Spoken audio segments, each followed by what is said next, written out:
Hi, I'm Pete, and welcome to Just a Few Acres Farm. Well, today is the day. Today I'm going to finish taking apart this transmission and final drive unit for the Farmall MD. I'm going to remove these bull gears, these axles and axle carriers.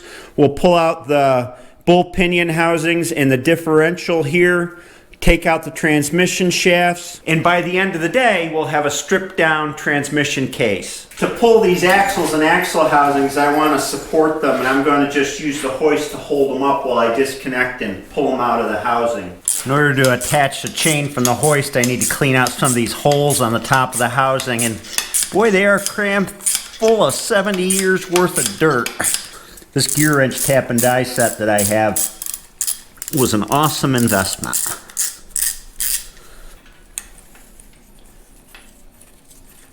Well, we'll just wrap it around here since I've got the open end of the chain. I can take the bolt out of the bull gear. These can be really hard or they can be really easy. Huh. That one is about as easy as they get. It's actually loose. Now the idea here is you can't pull the bull gear because it's trapped in the pinion carrier here. You can't just yank it out, so you got to pull the axle out and then the bull gear will come loose. So the next step is to loosen up the axle housing. I'll use my new toy to do that.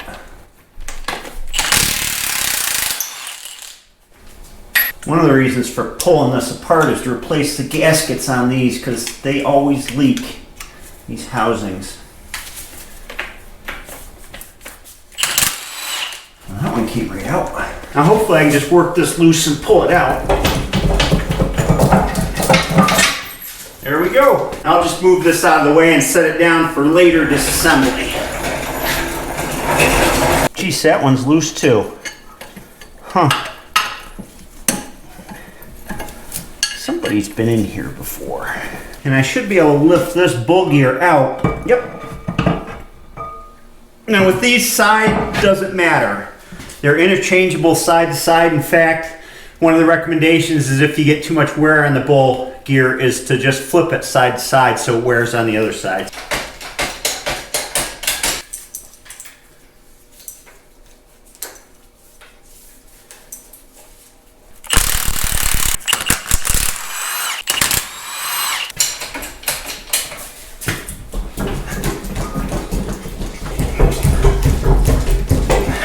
Gotta work away at it. Lift it up a little bit.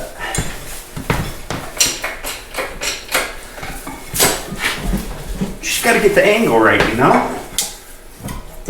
There it goes. Let's try down. Up. I saw the sweet spot.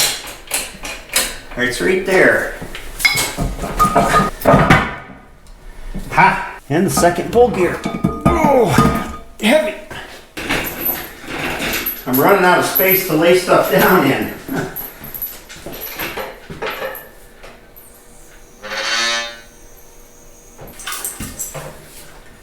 I have both axles and both bull gears here on the floor. Let's take a closer look. This is the transmission case side of that axle, and there's a friction fit going through the case, and that's what this machine surface is. That's why I had to wiggle it out.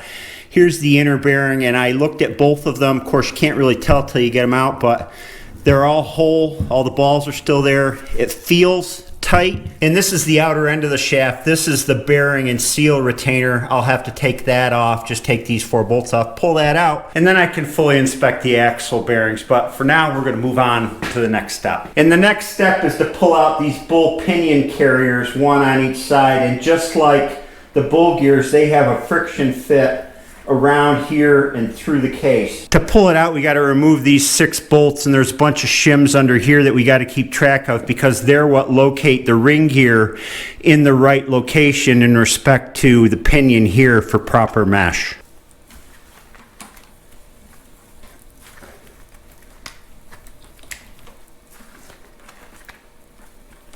Well, let's see if we can get lucky here and just kind of gently, oh, that's nice.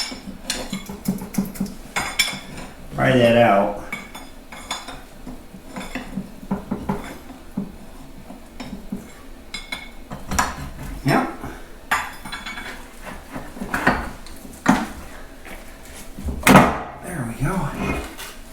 That is the bull pinion and bull pinion carrier. This spline shaft is where it fits in the differential.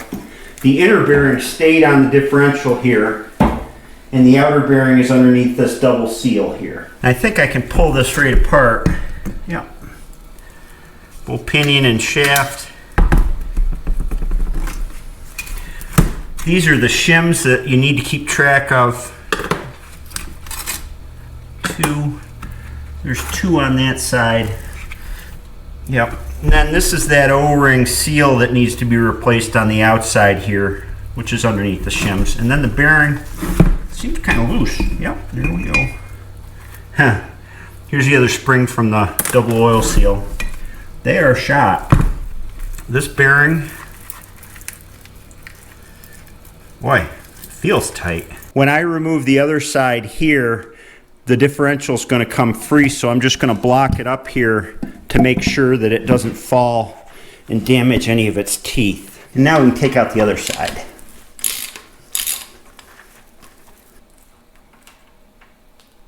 This one should come out if I just bump against the shaft here.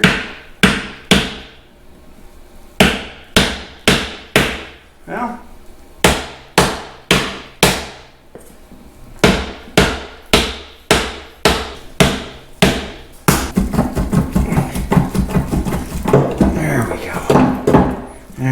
now I can pull this bull pinion out by pulling the differential away. There we go.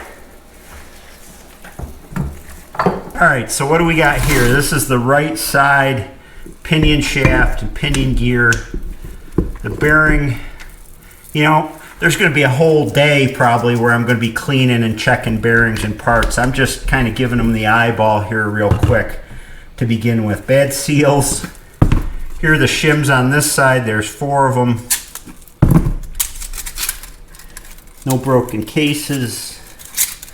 And I have had broken differential case before. The H had a broken one, and I had to buy a spare tractor just to get the case. This was cracked and had been cobbled up with JB Weld or something, and I had to put a new one in it.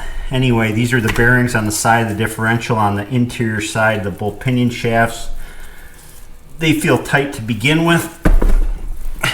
That's the other one. The next job, and kind of the final job, is to remove the 3 shafts in the transmission. We have this top shaft, which actually in 2 sections. There's a bearing in here on the input, and then this shaft rides on it.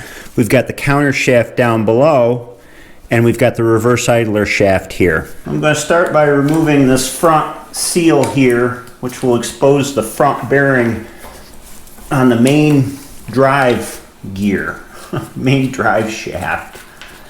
And I know the terminology can get confusing. There's the seal, and it's toast. There's almost nothing left of it, just the base of it in there. And then that's the front bearing. Now I can take off this main retainer here. Alright, let's see if this will pull out. Yep.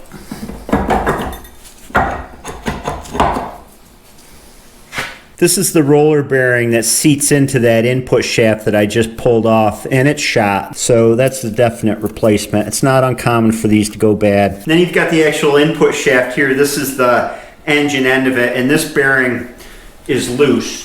It doesn't have that much play in it compared to some I've seen, but it needs to be replaced. And then if I take this apart, there's another larger bearing on the inside of it. I can't tell on this one. I'm going to have to pull it off and see how it is. Next, to pull the rest of this shaft out, it's connected to the pinion gear here on the end. So what I need to do is undo these 3 bolts down in here. And again, I've got a shim pack here that shims this pinion gear out to correct mesh back and forth this way with the ring gear that was sitting here. So I need to keep track of those shims. And then the whole shaft pulls out this way.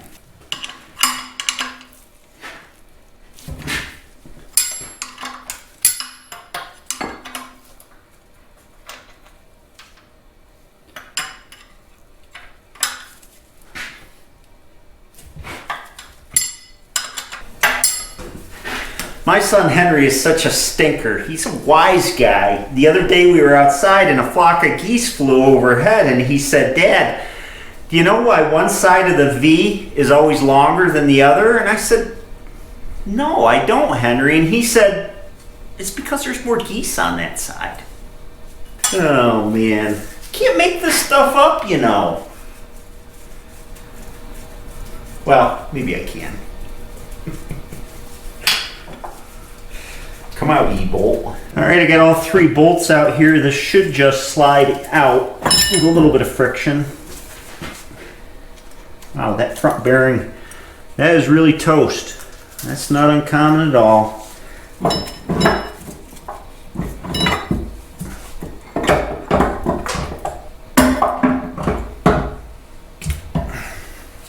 Here's that top shaft, and these sliding gears are of course what changes gears with the gear shifter on the lever.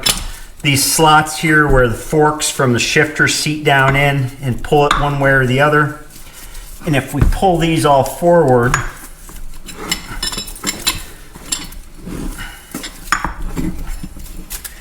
in the back we have a big ball bearing, which I'm going to have to evaluate later. And then we've got all these shims to shim the bevel gear to the right place. That may be a candidate for replacement. Now then, the next step is to remove this bottom shaft, or counter shaft as it's called, because it rotates counter to the top shaft. And to take that out, there's a snap ring around the shaft back here in the rear compartment, which holds the rear of the shaft on this bearing. Before I take this counter shaft off, I want to undo this nut which drives the hydraulic pump, and it's threaded onto the front of the shaft. So what I did, because the shaft is free turning now, is I temporarily reinstalled the PTO shaft in the PTO unit, put 1 bolt in, engaged the PTO, so I have a shaft here that I can put a pipe wrench on without worrying about marking it up a little bit.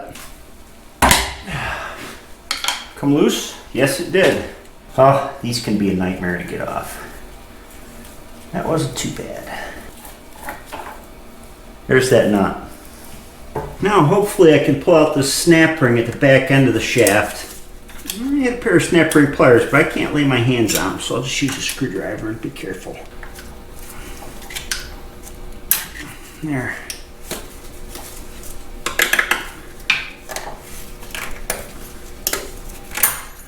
There's that snap ring. And next I have to put this nut back on the shaft to hold it in position temporarily. And then, this is a little tricky, I have to push this bearing, which is friction fit onto the shaft, out the back end, otherwise I can't get the shaft out.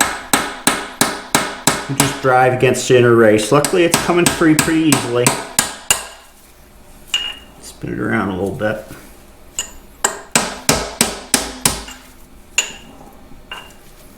Just be careful doing this. There we go.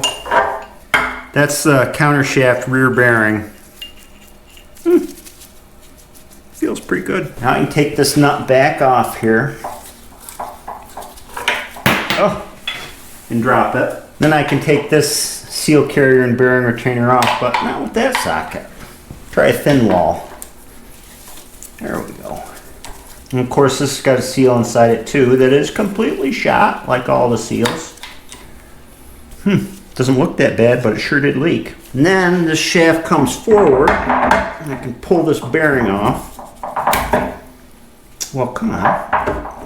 Maybe we'll go this way. There we go. There's that front bearing. No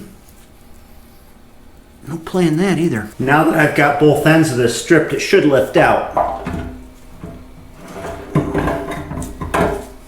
These are like playing Jenga sometimes. Not that way. There we go. There's that. There's nothing to this shaft really. All the gears are fixed on it. We'll just take a close look at the gears. Spacer. There's where the PTO hooks into it on the rear. And the last thing to come out is this reverse idler gear. To take that out, you got to take this bolt off here that locks it in place. And then bump the shaft forward from the rear.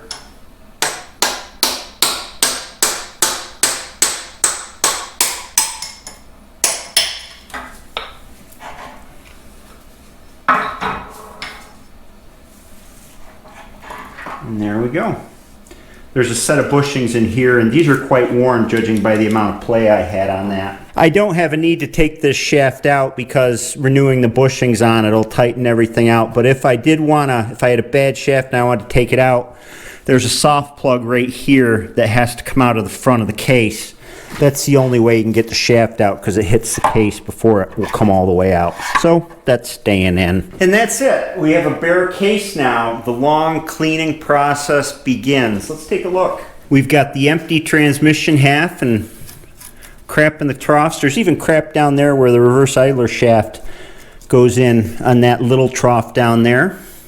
Even when you change the oil in these, you don't get it all out. See, there's a low spot in the transmission where I've got, geez, a couple inches of oil anyway in there. We're going to clean all that out. We're going to get this all spotless inside.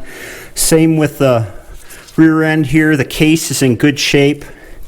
No problems, just needs to be cleaned out. We'll give the outside a cleaning while it's in there, and then we can start assessing, reassembling, buying new parts, all that. And look at all the parts I got all over the place. My gosh. And there, over there, all along here. I got half the tractor on shelves. And that's it. I guess you could say we're at the turnaround point where disassembly is done. Now we start cleaning and reassembling. I want to talk about bearings and seals a little bit to close out this video, and gaskets too. There's a number of points on these transmissions that are prone to leakage where the axles housing mounts here, these gaskets always go bad and you get leaks. So it's always a good idea to pull them out to replace the gaskets as much as anything else if you want a leak-free tractor. I talked about the problems with the seals here at the brakes and them ruining the stopping power of the brakes. There's seals where the cross shaft go through here. Of course, back at the PTO, there's a set of seals up front. There is no doubt, you've seen the seals, that I'm going to replace all of them. Now about bearings, I don't replace bearings automatically. I won't go through and replace all these automatically like I would the seals because you can assess these bearings pretty well for wear. What I do is I check side-to-side play between the races. I check up and down play between the races, which will tell me about wear on the balls or in the races, how much they've been worn. I can see most of the races, but more importantly, I can feel the smoothness of the races. This is a low RPM engine, it's not a race car. So bearing life is long in these. It's not like, you know, they're spinning at 5,000 RPM. The reason that I don't automatically replace all these is that I'm not so sure that I can, if I have a good quality Timken bearing, and these are mostly Timken bearings in here that was made who knows how many decades ago, sometimes I'm leery of what I get off the internet or at the parts houses as far as quality, you know, made overseas, maybe not to the tolerance that Timken used to make them to. So I'm more comfortable reusing these old bearings when I can evaluate them and know that they're in good shape. And this tractor will not be plowing 12 hours a day like it might have in its earlier life, getting that hard usage. I'm going to be making hay with this tractor and pulling wagons around and much lighter usage. I am sure they will last longer than my lifetime, probably longer than my son's lifetime at the rate of usage they're going to get. So that's it. I'm probably going to spend the better part of a day making sure I've got all my parts organized and things put away and labeled, and then I'll get started on the cleaning and I'll bring you along from there. I hope you have a great day, and I'll see you next time.